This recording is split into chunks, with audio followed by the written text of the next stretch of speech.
This video is brought to you by Factor. As many of you know, I got a little too into Succession the last few years, and since it's been over, I've struggled to find a suitable replacement. By that I mean a show with suits that starts with an S.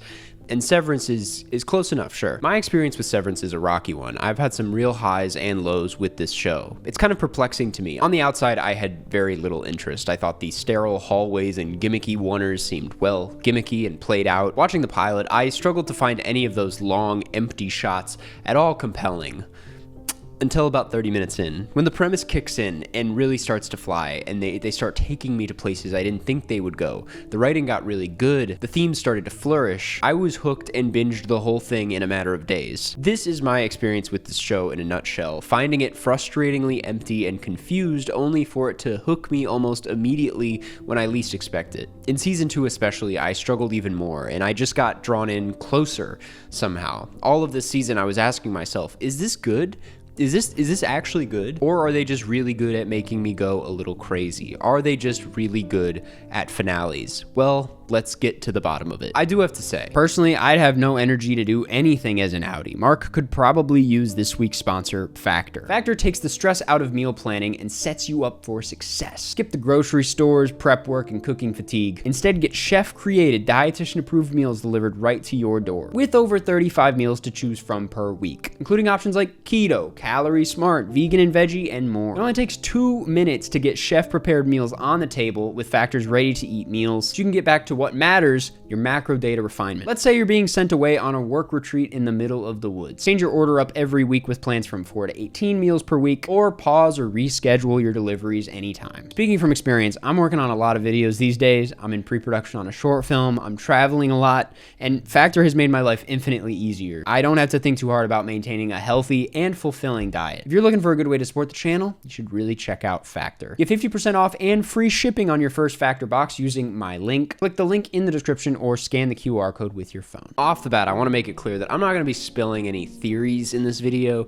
Sorry to disappoint anyone who came here for that. This is not an ending explained YouTube video. The subreddit for this thing is already so active and full of that shit, this is not the place for it. But that brings up a pretty interesting point about the show, the theories of it all. It's a pretty prominent aspect of it. Every time I talk to someone about this, the conversation will turn into discussing crazy theories. You can't not talk about them. I don't think Severance is necessarily crowd-pleasy about this, but it has leaned into its puzzly quality, especially in season 2. Season 1, for the most part, felt like a somewhat normal show with a sci-fi mystery backdrop. It worked really well for me, though that made it so that the convoluted storylines required to follow the show were kind of lost on me at a certain point. But there's really only been a handful of quote-unquote normal episodes this season. They understand that the show is getting pricklier. There's more moving pieces than ever before. So many pieces to the puzzle have been laid out. It's put itself in a hole that it can't really get out of, where it needs to answer some of these questions. Whether that's a good or a bad thing, I still can't tell, but that's what season 2 felt like. It felt like new parts of a map were constantly being uncovered, but that new territory came with its own set of questions. I'm not going to go deep into spoilers, but I will say the finale does a pretty damn good job clearing those questions up. They tie things up shockingly well.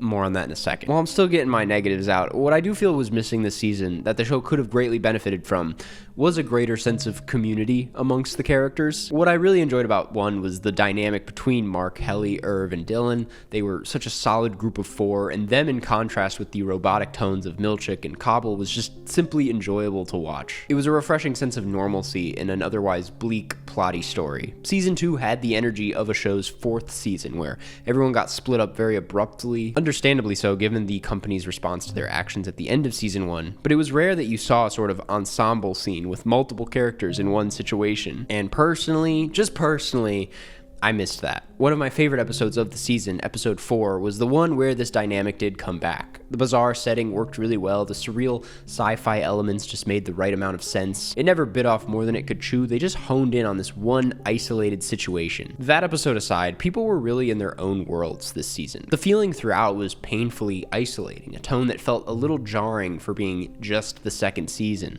but one that made the unifications in the finale hit unbelievably hard. If you can't tell, I'm really beating around the bush here on the finale this season. Hard not to when it really felt like a season that was building itself up for what is essentially a feature-length film. For all my doubts throughout these last 10 weeks, they really bring it home in the end in a way that certainly puts the crowd-pleasing elements to bed and make the show loads more interesting moving forward. I know it's hard to watch, I know it's upsetting, but I needed to hate Mark for a second. I needed this so bad. He is the heart of this damn show, and this entire season really felt like him being tossed around and told what to do with barely any decisions being made himself. I get it, he's confused most of the season, but he just felt like a non-character at a certain point. Kind of like the lead in the second season of another show I'm thinking of who has a crazy finale too. That aspect made his character an unfortunate bore for most of this season.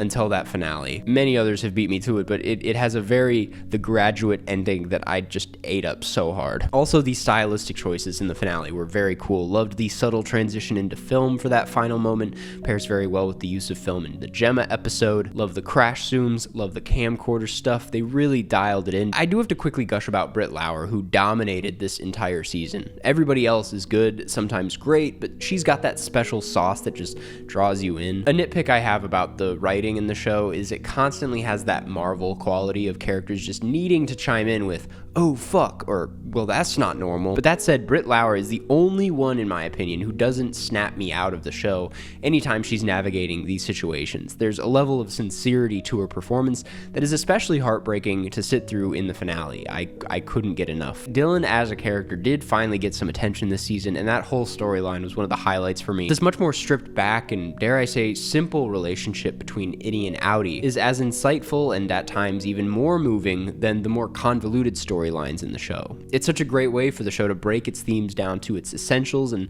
highlight how this process affects the lives of these characters without the baggage of what the others have going on. And last character I want to single out is Milchick, who at this point is the most interesting one to watch. It doesn't really leave on this note, but his arc to me seems like it's drifting into siding with MDR more and more, which is so fascinating and kind of satisfying to me. He's still such a mystery, but similar to Lauer, Tremel Tillman has done an incredible job subtly bringing him out of his shell. He's also so funny. This clip specifically just tickles me. If you can't tell, the highlight here really is the finale. It overshadows the rest of the season so aggressively and really lands it on its feet and makes me extremely excited for season 3. That said, as much as they stuck the landing, I hope they dial it in a bit more with season 3 throughout the season, as I cannot deny the issues I had with this one. The momentum here was really all over the place and truly frustrating. I'm talking specifically about the back half of the season, episodes 6 through 9. 6 felt like we were reaching a peak, that much of what the season was building up towards was coming to the surface, like we were just on the brink of what would happen in the finale. Then 7 was a well-paced standalone episode on Gemma that was not only gorgeously edited and shot, but refreshingly insightful for a character who's been in the dark most of the show. Then there's episode 8, which I'm sure you have strong feelings about. I personally didn't have as much of a problem as most people. I would actually go as far to say I really enjoyed how weird it was. Definitely the weirdest episode of the season without being so in your face about it. But damn, when you go from that to episode 9, you realize just how much momentum was lost. These episodes are interesting on their own, but when you zoom out a bit, so much of this season was backstory and clearing things up.